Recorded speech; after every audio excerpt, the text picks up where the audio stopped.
Hello, everybody. My name is Dennis, and today is a very sad day. We ran out of Cheez-Its.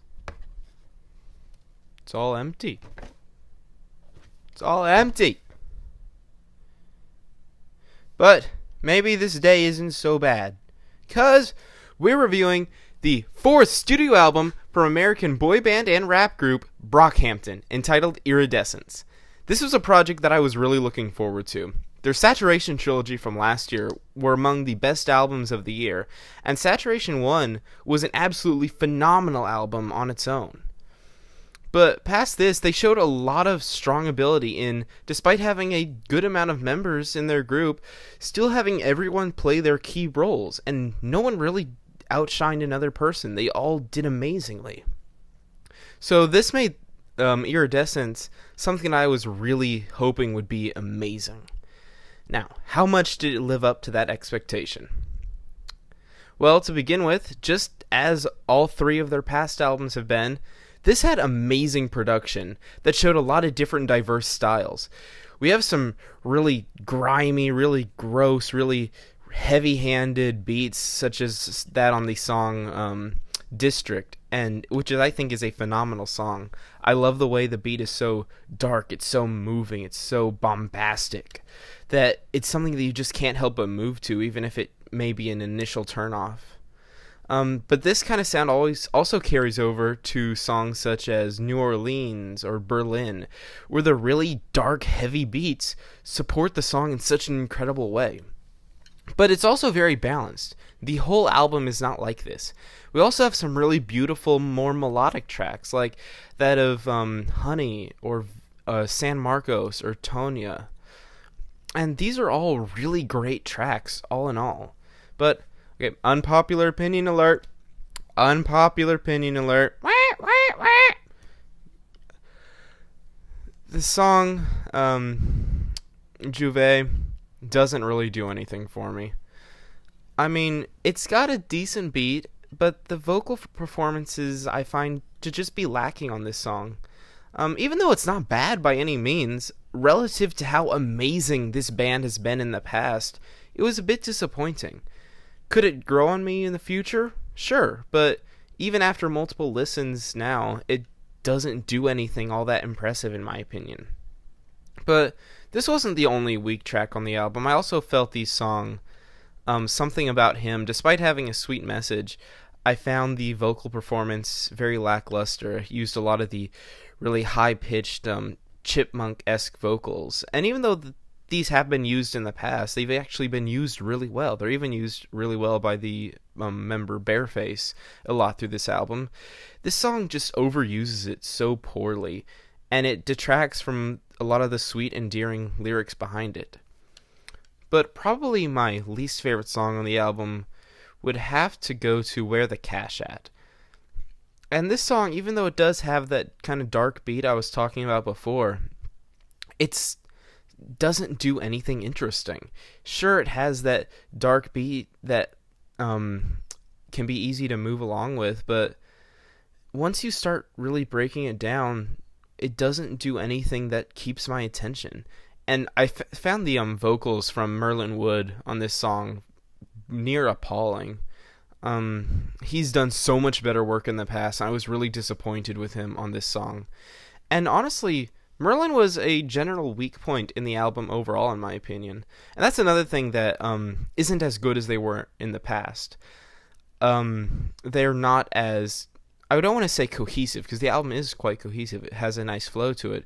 But the members aren't as well locked together, it seems. They still work well as a group, but there are members who clearly outshine others. People like Kevin Abstract or Joba have incredible verses throughout the album. And even though everyone has their strong points, don't get me wrong. Like on the song Tonya, I thought Merlin Wood's verse was amazing. And even that of Matt Champion, who I thought was another one who didn't perform at his best, he had some really great moments on the song, like on Vivid. I really liked his performance on there. But moving on from there, it may be a little bit unbalanced, but I'm really just exaggerating this because of how incredible their past work was, that flaws become more apparent when you expect a lot from something.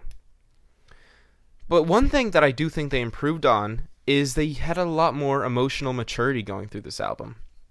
They had a lot of really heartfelt, really saddening songs. And you don't need to be sad to be emotionally mature, but they had some really beautiful moments. For example, the song Wait. It has some really touching moments that have them members talking about a lot of their insecurities, a lot of the things that they deal with on a day-to-day basis, and even a lot of their inner demons. It's a really personal, heartfelt song. But one that really stood out to me was the song San Marcos. And I feel like this is a song that's not going to get as much attention as I believe it deserves. This one is so beautiful in every way possible. It's so immensely hard-hitting, especially Joba's verse on this song. I just can't get enough of it. It's so incredible. The way he starts out, suicidal thoughts, but I won't do it. Take that how you want. It's important, I admit it. The way that he sings that is so emotionally gripping. And everyone on this song has a great performance. I mean, if you just listen to the whole thing, every single performance on that song, I feel, is just beautiful. And the way they ended off with the choir singing is so amazing. It's such a great way to close a song in such a powerful moment. And I really just can't get enough of this song. It's so incredible. And I could go on talking about it, but I want to keep this video to a half-decent length, so I will not. But moving on from there, like I said, there was some really heavy-hitting beats to it that allowed for songs to be some real bangers, Like New Orleans, Berlin are some definite standout tracks. And even though these songs aren't as lyrically strong as a lot of the others, they never say anything outlandishly bad, in my opinion. Nothing they say makes me pause and think, wow, that was a pretty stupid thing to say. Like, everything seems like it was at least had thought put into it. They took time when making this music, and they really wanted to make it a great album. And for the most part, I think they succeeded. When they wanted a song to just be something that you can bang your head to, it almost always worked. And when they wanted something that'll grab you by the heart and crush it to a million pieces, but then still make you think, wow, I loved that feeling after it's done, they did that just as amazingly. And like I said, it can be a bit inconsistent at times. There are a couple weak moments on the album, but these strong moments so outweigh the weak. It was a really great album that I'm really looking forward to see how they go in the future. And even though this is at the loss of one of their members, Amir Van, he had a lot of allegations toward him, and I think they made a smart decision in having him leave the band. And if you want to go see what that was about, there's plenty of articles on here. I'm not a news reporter. I am just saying my opinion. But despite this, they handled this situation really well. And it's even subtly hinted to sometimes in the lyrics.